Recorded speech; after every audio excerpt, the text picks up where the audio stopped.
Hello, and I'm Milo, this is Jacob, and we are here with the author of Codebreakers to discuss a new series. Now, why is it, do you think, that unsolved mysteries and unsolved codes are something which human beings are inherently drawn to? That's a very good question. Well, I think that human beings are inherently nosy, aren't they? I certainly am, and want to know stuff that other people don't know. So I use that idea really as a motivation for writing the series of Secret Breakers, because I think people always want to discover things that maybe have remained a mystery for a long time and that other people don't know about. That's the motivation for using unsolved mysteries, definitely. And it's sort of in today's world where you've got computer coding and computer decoding, do you think there's still a place for human coders like which your book is about?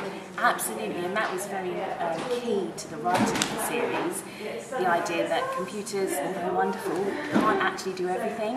And so really the theme that runs through the story is that there are codes out there that haven't been broken, and lots of people have tried to use computers to break those codes. But in fact, maybe it requires a human and maybe their emotional connection to the code, which obviously isn't possible with a computer, in order to break the code. So, of course, computers are wonderful, and I'm very interested in computer coding as well. But the idea behind the series of Secret Breakers is that the power of humanity is what's needed to break the codes. Where did you take inspiration from for your book?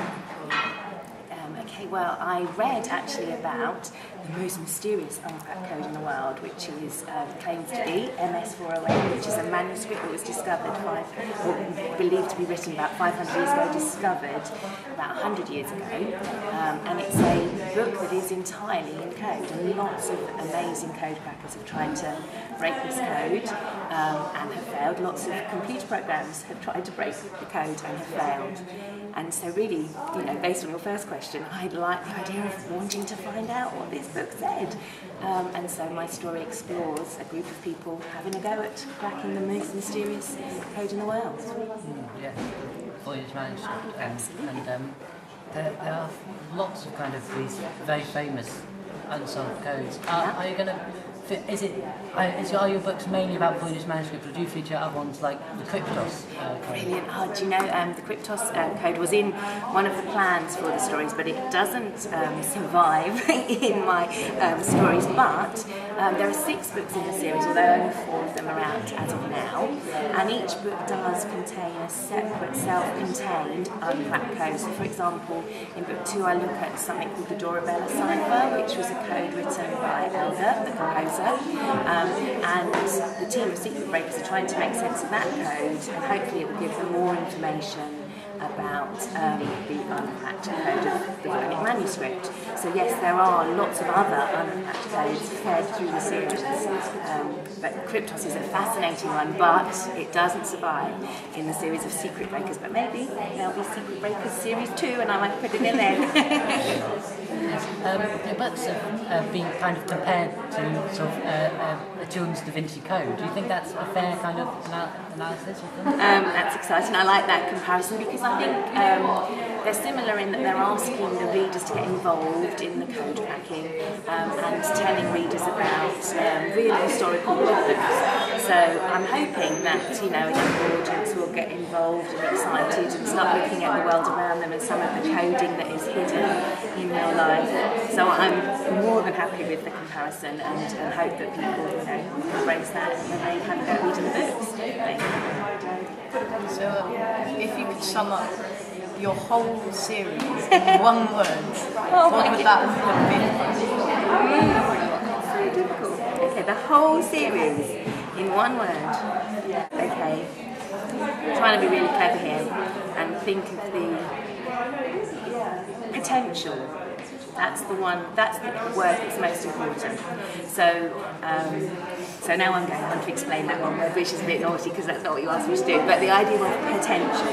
The potential for humans to decipher codes, the potential for children to do stuff that adults can't. The potential, yes, for humans to do something that computers can't, and the potential to look around and see the world in a different way. So most people would expect me to say codes. The books are about codes, but then hopefully about more than that, about the brilliance of being a human and looking at the world differently, the potential that could give you.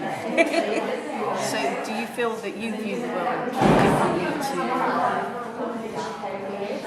to other people who aren't so interested in Yes, codes? I think so, and I think the reading that I've done about the Voynich manuscript and other uncracked codes has helped me sort of look at the world in a different way and make connections with things that I hadn't before, and sort of ask questions that I hadn't before, about secrecy, about information transfer, about why some information is kept private and why some is shared with everybody. So definitely, I hope it's changed my view of the world, and that would be my dream, really, that readers would read the series and look at the world slightly differently. That would be great. There's a lot in your books, as far as I've gotten, there's been quite a few maps and pictures. Was that kind of something you chose to do to further the world? Or was Yes, I definitely love the whole idea of, huge world building, and I love, for example, the idea of Tolkien in creating Middle-earth, and the whole idea that you can go and buy an atlas of Middle-earth. I love that sort of thing. So I wanted people to look at our real world and all the weird sort of add-ons, if you like, and so I wanted to give as much real information in a pictorial way as I could. The website that I've set up that supports the books has lots of extra visual imagery on it, so people can really make a connection to the whole story world, which happens to be the world we're living in rather than a fantasy world. So definitely important to me. Do you ever sort of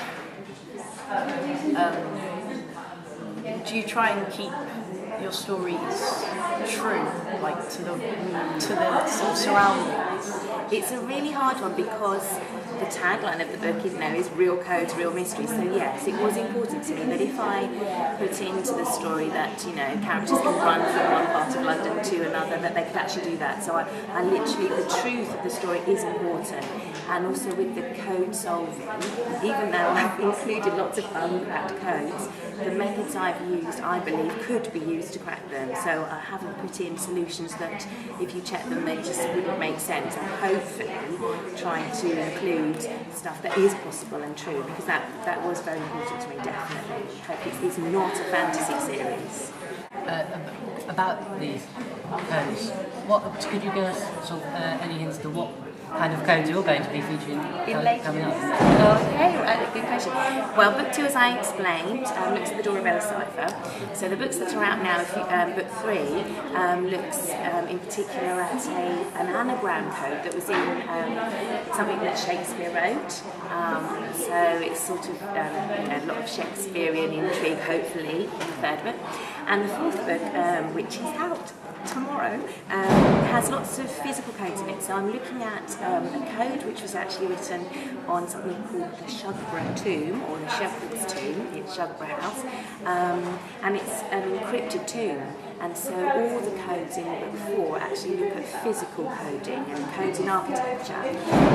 So that's what the first 4 books involve. And I'm afraid I can't tell you about the code in book 5, although if you read book 4 very carefully, you might be able to work it out, but you have to wait another 6 months for book 5 to come out. So say in 100, 500,000 years time, Yes. somebody picks up one of your books on the ruins of civilization. Yeah. What do you think they think on reading it, and what would you like them to think? Oh, gosh, very good questions. Very good questions. I would like them to think that, oh my goodness, in a world that in 2013 that was very technology driven and had lots of advantages in it because of its technology, there were people who were still interested in the power of the brain and solving problems independently of technology. I'd like them to think about that, although I am not in any way saying I don't like technology, but I'm hoping that if someone was looking back in time, they wouldn't just think that we were all obsessed with our iPhones and going on Facebook, that they think that we were using our brains as we have done through history and trying to solve problems, and we're interested in emotional problems as well as technological advances. That's what I do.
Do you want to shout?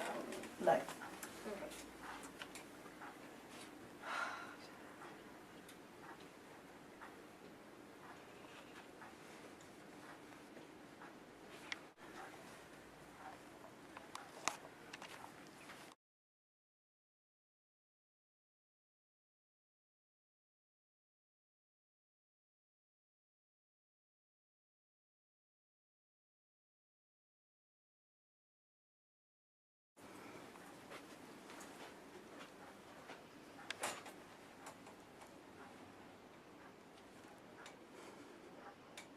Albus, how did you know how to find me?